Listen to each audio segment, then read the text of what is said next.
Hidden in the northeast corner of India, the green hills of Manipur once echoed with songs, prayer, and peaceful village life. But now, those same hills echo with gunfire, screams, and flames devouring homes. What has happened here is not just a riot. It is an ethnic civil war between the Meitei and Kuki communities, and the world is finally paying attention. According to a detailed report by BBC News, this violence has left over 60,000 people displaced, hundreds injured, and dozens dead. But the darkest horror? 2 women, stripped naked, dragged through the streets by a mob. The video, which went viral across the world, shocked human rights groups, the United Nations, and even members of the European Parliament, who have now formally condemned the Indian government's failure to protect its citizens. And what did India's Prime Minister, Narendra Modi, say during those long months of chaos and suffering? The Guardian reports that Modi remained silent for over 2 months, only responding after global pressure grew too strong to ignore. In the meantime, entire villages have burned. More than 250 churches and tribal homes, according to Human Rights Watch, have been destroyed. Children are living in torn tents. Families are hiding in jungles with nothing but fear in their hands. And still, the violence continues. Al Jazeera confirmed renewed clashes just days ago, despite curfews, military presence, and media blackouts. Internet shutdowns have been imposed to silence voices. Journalists have been blocked from entering affected zones. And behind the curtain, more lives are being lost.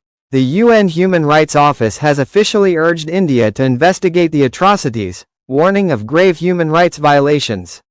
Yet the Indian government insists, this is a local issue. But the world disagrees. This is not just a regional clash. It is a humanitarian crisis, unfolding within the borders of the world's largest democracy. And if this is how democracy protects its minorities, then what hope is left for justice? This is not just Manipur's tragedy. It is humanity's shame. We must not look away. In the silence of India's northeast, a storm is raging. A storm not of nature, but of hatred. This is Manipur, a place once known for its rich tribal harmony. But today, it has become a battlefield. 2 communities, 1 state, a war of identity. The Meiteis and the Kukis, once neighbors, now enemies. Villages burned, churches destroyed, homes turned to ash. And then came the video that shattered the silence. 2 Kuki women, stripped, dragged, and assaulted in broad daylight. A mob of men, laughing, filming, and the police, watching, doing nothing. The world saw it, and finally, the silence broke. The United Nations condemned the violence.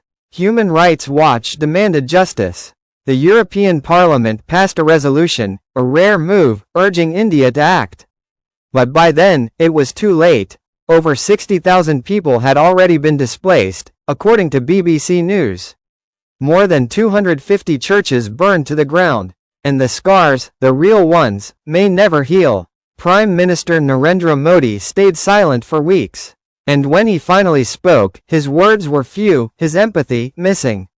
This is not just a political failure. This is a failure of humanity. And as India shuts down the internet, blocks reporters, and censors its own truth, the world must not look away.